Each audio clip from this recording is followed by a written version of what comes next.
नमस्कार दोस्तों चलिए आज हम एक जातक कथा सुनते हैं। दोस्तों, राजा हरिश्चंद्र की कथा जैनतुवर के राजा संजय और रानी फुस्ती के पुत्र वैनसंतर के त्याग की कहानी से संभवतः नकल होने का प्रतीत होती है। इस कहानी से झूठ, अंधविश्वास, अतिरंजित वर्णन, वैदिक चरित्रों के प्रचार को अगर हम निकाल दें तो कहानी का असली सार आपको बौद्धिक ज्ञान संपदा का अंश विशेष लगेगा, क्योंकि कलिंग बौद्ध सभ्यता की भूखंड रहा है। उनकी मातृभाषा ही पाली भाषा है, जिसको अब ओडिया कहा जाता है। दोस्तों, कहा जाता है मात्र 8 वर्ष की अवस्था में वैनसंतर ने महान दान की जब प्रतिज्ञा ली थी, तभी पृथ्वी प्रकंपित हो उठी थी। 16 वर्ष की आयु में उनका विवाह मद्दी से हुआ था। उनके जाली नामक पुत्र और कणजिना नामक एक पुत्री थी। उन्हीं दिनों कलिंग राज में भयंकर सूखे का प्रकोप हुआ। लोग अन्न और जल के लिए त्राही त्राही कर उठे। जब वहाँ के लोगों को यह ज्ञात हुआ कि जैनतुवर राज्य में एक सफेद हाथी है, जिसकी उपस्थिति मात्र से इच्छा अनुसार बारिश होती है, उसे कलिंग राज के 8 ब्राह्मण जैनतुवर पहुँच गए। जब उन्हें उस हाथी के स्वामी वैनसंतर की दान वीरता का ज्ञात हुआ तो वे वैनसंतर के पास जा पहुँचे और उन्होंने वैनसंतर से हाथी मांगा। दानवीर वैनसंतर ने उनकी याचना सहज स्वीकार कर ली। उन्होंने उस हाथी को कलिंग के ब्राह्मणों को सौंप दिया।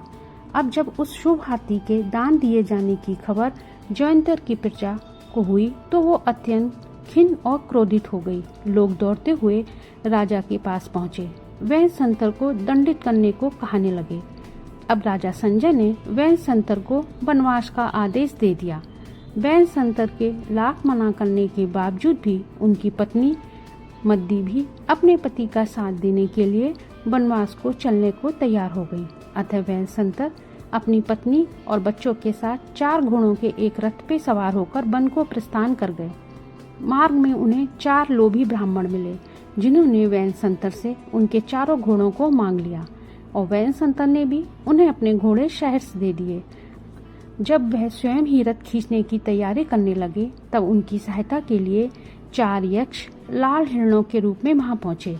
वैनसंतर के रथ को खींचते हुए जंगल की ओर बढ़े। तभी मार्ग में उन्हें एक ब्राह्मण भिक्षु प्रकट हुए। उन्होंने वैनसंतर से उनका रथ भी मांग लिया। दान में रथ देकर वैनसंतर और मद्दी गोद में बच्चों के लिए पैदल ही वन की ओर बढ़ते रहे। कहा जाता है कि धूप की तपिश से उन्हें बचाने के लिए बादल उनके ऊपर छत्र बनकर चलता रहा। जब उन्हें भूख लगती तो फलों से लदे पेड़ झुक झुक कर उन्हें फल देते। जब उन्हें प्यास लगती तो कमल के जलाशय उनके सामने स्वतः प्रकट होकर उनकी प्यास बुझाते थे। अतः उनकी यात्रा की परिसमाप्ति बंकगिरी के वन पहुंचकर हुई, जहां विश्वकर्मा जी ने उनके लिए एक कुटिया का निर्माण कर रखा था। वैनसंतर का प्रताप इतना महान था कि कोई भी जंगली या हिंसक जानवर उनकी कुटिया के आसपास नहीं भटकता था। इस तरह वन में विहार करते उनके 4 महीने बहुत खुशी खुशी निकले। एक दिन जब मद्दी भोजन इकट्ठा करने वन में कहीं दूर चली गई थी तो कुटिया के बाहर बच्चे खेल रहे थे। तभी जूझका नाम का एक दरिद्र और वृद्ध ब्राह्मण वैनसंतर की कुटिया के पास पहुंचा। उस वृद्ध को जवान पत्नी को घर के कामकाज आदि कराने के लिए दासों की आवश्यकता थी। अतः उस वृद्ध जूझका को वैनसंतर के बच्चों को दान में लाने के लिए ही भेजा था, क्योंकि वैनसंतर के त्याग की चर्चा सर्वव्यापी थी।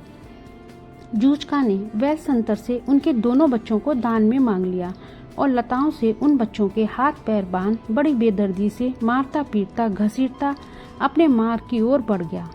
देर शाम को जब मद्दी लौटी तब बच्चों की कुटिया में न पाकर रोती पिटती उसने वैनसंतर से उनका पता पूछा, किंतु उत्तर में वैनसंतर मौनी रहे। हाँ, दूसरे दिन वैनसंतर ने जूझका ब्राह्मण द्वारा बच्चों को ले जाने की सूचना दी, क्योंकि उस समय तक मद्दी बच्चों के वियोग को सहन करने में सक्षम हो चुकी थी। मद्दी ने भी जब पति की दानशीलता की प्रशंसा की। वैनसंतर के इस महान त्याग से पृथ्वी कांप उठी, साथ ही सुनेरु पर्वत भी हिल उठा, जिससे शंख चक्र इंद्र भी चौंक उठे और एक सन्यासी का भेष बनाकर वैनसंतर की दान प्रणता की परीक्षा लेने उनकी कुटिया पे आ धमके।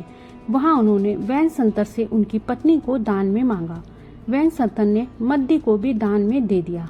मद्दी के हृदय से भी आहा या क्रोध का कोई शब्द नहीं फूटा। शक के लिए वेनसंतर का त्याग पूज्य था। उन्होंने तत्काल ही अपना असली रूप धारण किया और उनकी पारिवारिक खुशी लौटाने का वर प्रदान किया और दान प्रेरणा पति पत्नी से विदा लेकर वो अंतर्ध्यान हो गए। उस समय कलिंग का जाने वाला जूझ का लूहूलुहान बच्चों को लेकर रास्ता भूल जैंतुवर जा पहुंचा। जैंतुवर के सिपाहियों ने जुझका को शंकित होकर देखा, क्योंकि वह किसी भी तरह से बच्चों का अभिभावक या संबंधी प्रतीत नहीं हो रहा था। अतः वे उसे बंदी बनाकर राजा के पास ले गए। राजा संजय ने तत्काल अपने खून को पहचान लिया और अपने पौत्रों को मुंह मांगे दामों में खरीद लिया। जूझका की किस्मत में आकस्मिक धन आवरण से उसका भोग नहीं लिखा था, क्योंकि दूसरे ही दिन जरूरत से ज्यादा भोजन करने के कारण जूझका की मृत्यु हो गई। उसी दिन वह सफेद हाथी भी कलिंग छोड़कर वापस जैंतुवर आ पहुंचा। राजा अपने सिपाहियों के साथ बंकगिरी जाकर युवराज वेनसंतर और मद्दी को वापस अपने राज्य लेकर आ गए। तो दोस्तों, उम्मीद है आपको गौतम बुद्ध जी की ये जातक कथा जरूर पसंद आई होगी। पसंद आई हो तो प्लीज चैनल को लाइक और सब्सक्राइब कीजिएगा, और आपको अगर और जातक कथाएं सुननी है तो कमेंट करके जरूर बताइएगा। ओम नमो बुद्धाय दोस्तों।